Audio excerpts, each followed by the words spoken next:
Olá, meus irmãos e minhas irmãs, paz e bem, salve Maria Imaculada. Meditemos o Santo Evangelho da Liturgia da Palavra de hoje, Evangelho segundo São Mateus, capítulo 13, versículos de 1 a 9. O Senhor esteja convosco, Ele está no meio de nós. Proclamação do Evangelho de Jesus Cristo, segundo São Mateus. Glória a vós, Senhor. Naquele dia, Jesus saiu de casa e foi sentar-se às margens do mar da Galileia. Uma grande multidão reuniu-se em volta dele. Por isso, Jesus entrou numa barca e sentou-se enquanto a multidão ficava de pé na praia. E disse-lhes muitas coisas em parábolas. O semeador saiu a semear. Enquanto semeava, algumas sementes caíram à beira do caminho, e os pássaros vieram e as comeram. Outras sementes caíram em terreno pedregoso, onde não havia muita terra. Mas quando o sol apareceu, as plantas ficaram queimadas e secaram, porque não tinham raiz. Outras sementes caíram no meio dos espinhos. Os espinhos cresceram e sufocaram as plantas. Outras sementes, porém, caíram em terra boa, e produziram a base de 100, de 60 e de 30 frutos por semente. Quem tem ouvidos, ouça. Palavra da salvação, glória a vós, Senhor. Pois bem, meus irmãos e minhas irmãs, a liturgia da palavra de ontem nos mostrou a Virgem Maria, os irmãos de Jesus. Não precisa nem estender muito aqui, que nós sabemos que não são irmãos de nosso Senhor Jesus Cristo, não são filhos da Virgem Maria, são apenas primos de nosso Senhor. Porque vejam, se fossem de fato irmãos de nosso Senhor Jesus Cristo, o próprio Evangelho de São Lucas, lá nos capítulos finais, vai dizer que Jesus apareceu a 500 irmãos deles, né? A Virgem Santíssima teve 500 filhos? Óbvio que não. Óbvio que não. Filhos carnais? Não. Filho carnal, filho da carne, ela teve apenas nosso Senhor Jesus Cristo por obra do Espírito Santo. Aqueles irmãos a quais o evangelista São Lucas diz ser irmãos de nosso Senhor Jesus Cristo, são, na verdade, irmãos do seguimento, irmãos da caminhada, irmãos que estavam juntos dele todos os dias em seu ministério de pregação aqui na terra e difusão do reino de Deus. Então, o versículo inicial do Evangelho de São Mateus, da liturgia de hoje, começa dizendo que Jesus, ele dá as respostas que ele tem de dar lá, claro, né? Estou aqui lendo nas entrelinhas, e em obediência à sua mãe, porque nosso Senhor Jesus Cristo, ele seguiu de modo perfeitíssimo aquilo que a lei de Moisés ensinava, não é? Não está no Êxodo lá que o filho deve honrar pai e mãe? E não existiu na face dessa terra alguém que honrou de modo mais perfeito o pai e uma mãe do que nosso Senhor Jesus Cristo. Então, ele em respeito, em honra a Nossa Senhora, olha só, em honra a Nossa Senhora, o que ele faz? Ele sai da casa onde está, certo? Ele sai da casa onde está. Mas tem aqui também um sentido espiritual, para não dizer místico, não é? Como que sai de uma casa aquele que sempre esteve presente em todos os lugares, por ser a segunda pessoa da Santíssima Trindade, por ser o Verbo eterno do Pai, sendo o Verbo eterno do Pai, participando ali, né, das potências do Pai, sendo onisciente, onipotente, onipresente. Como que ele sai de onde ele sempre esteve? Veja bem, olha só. Como que ele sai de onde ele sempre esteve?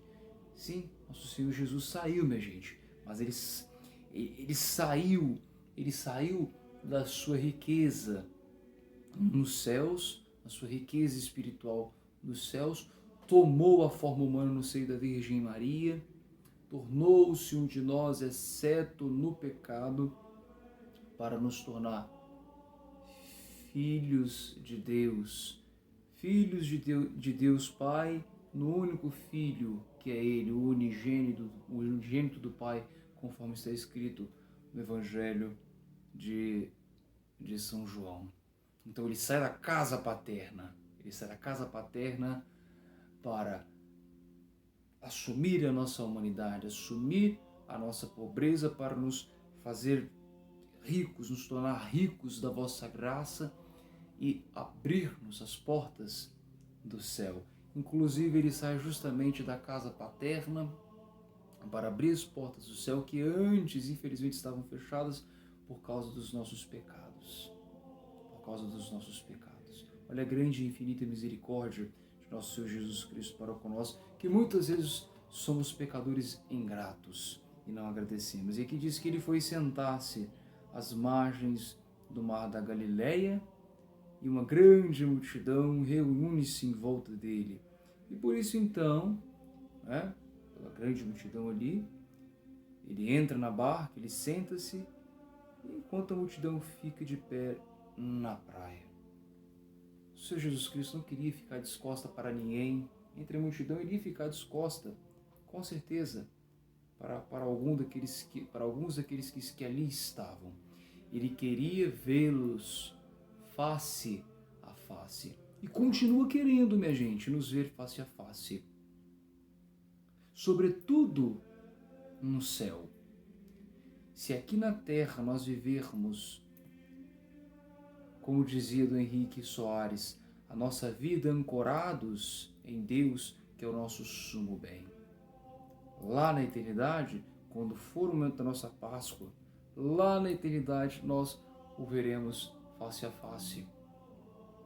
Nós o veremos face a face, assim como essa multidão viu nosso Senhor Jesus Cristo face a face naquele dia. Nada que nosso Senhor Jesus Cristo fazia, ele não fazia pensando em nós, de modo individual. Eu sou Juliano.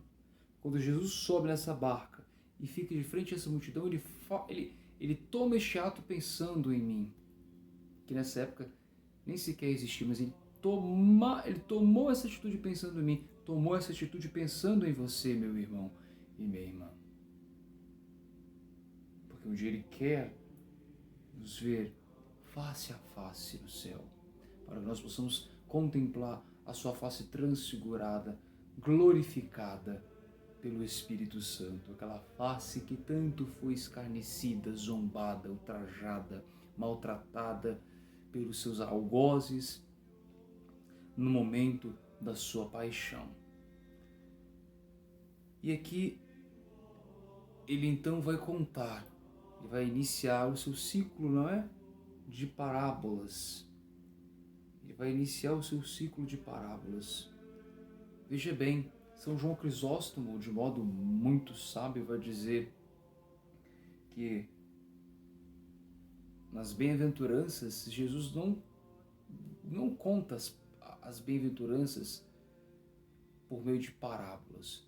Porque ali, minha gente, tinham pessoas muito simples que ele precisava ser direto para que elas pudessem entender de modo o mais rápido possível, né? De modo mais rápido possível. Mas nessa situação aqui, embora o Evangelho aqui não mostre, não é? Estava presente escribas, fariseus. Então, como nosso Senhor Jesus Cristo veio para todos, ele queria e quer salvar a todos, né? Não é isso que diz lá no Evangelho de São João? Que Jesus, nosso Senhor Jesus Cristo, não veio para condenar o mundo, mas para dar a vida por todos, por muitos, para salvar todos. Então, ele usa parábolas para que a parábola a imagem ficasse de modo vivo na mente daquelas pessoas.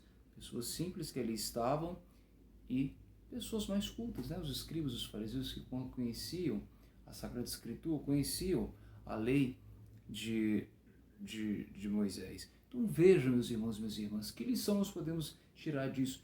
A lição que nós podemos tirar dessa situação é que nosso Senhor, minha gente, faz de tudo para que nós nos salvemos.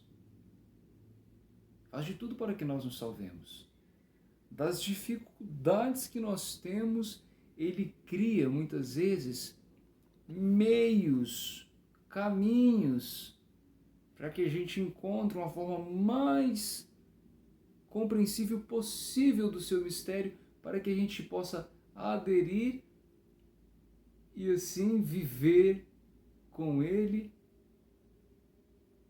e termos a alma salva. Olha a bondade infinita de nosso Senhor Jesus. E ele vai dizer, né, que e esse semeador aqui é Ele próprio, é o próprio Jesus. Vai dizer que o semeador saiu para semear, certo? Este semeador que saiu para semear há 2000 anos atrás continua saindo para semear ainda nos dias de hoje. Quando um padre anuncia o Evangelho, quando um bispo anuncia o Evangelho, quando o Santo Padre, o Papa Francisco anuncia o Evangelho, quando tantos irmãos e irmãs anunciam o Evangelho também com a própria vida, é o próprio Jesus que está saindo a semear a palavra de Deus, o Evangelho da graça, o Evangelho da salvação, minha gente. Então, veja, ele continua dizendo: enquanto semeava, algumas sementes caíram à beira do caminho, e os pássaros vieram e as comeram. Outras sementes caíram em terreno pedregoso, onde não havia muita terra. As sementes logo brotaram, porque a terra não era profunda. Mas quando o sol apareceu, o sol das provações, o sol das dificuldades, todo mundo passa. Todo mundo passa. Seja ele quem for. As plantas ficaram queimadas e secaram porque não tinham raiz. Me recordo de uma passagem de uma das cartas de São Paulo que diz que não é só, parafraseando, que não é somente preciso ter uma experiência com o nosso Senhor Jesus Cristo. Antes de tudo é preciso enraizar-se em Cristo. Porque quem tem raízes em Cristo, a árvore não tomba. Não tomba, não cai. Porque está enraizado em nosso Senhor Jesus Cristo. E Jesus é o sustento. Jesus é o sustento da nossa vida espiritual, meu irmão, minha irmã. Não existe outro sustento além de nosso Senhor Jesus Cristo. E como que Ele nos sustenta? Ele nos sustenta primeiro por meio dos sacramentos, por meio da vida de oração, por meio da sua palavra, por meio das obras de caridade, motivadas por sua graça, meus irmãos e minhas irmãs, por meio da resignação, por meio da submissão à sua vontade, dentre tantas outras formas, coisas, não é?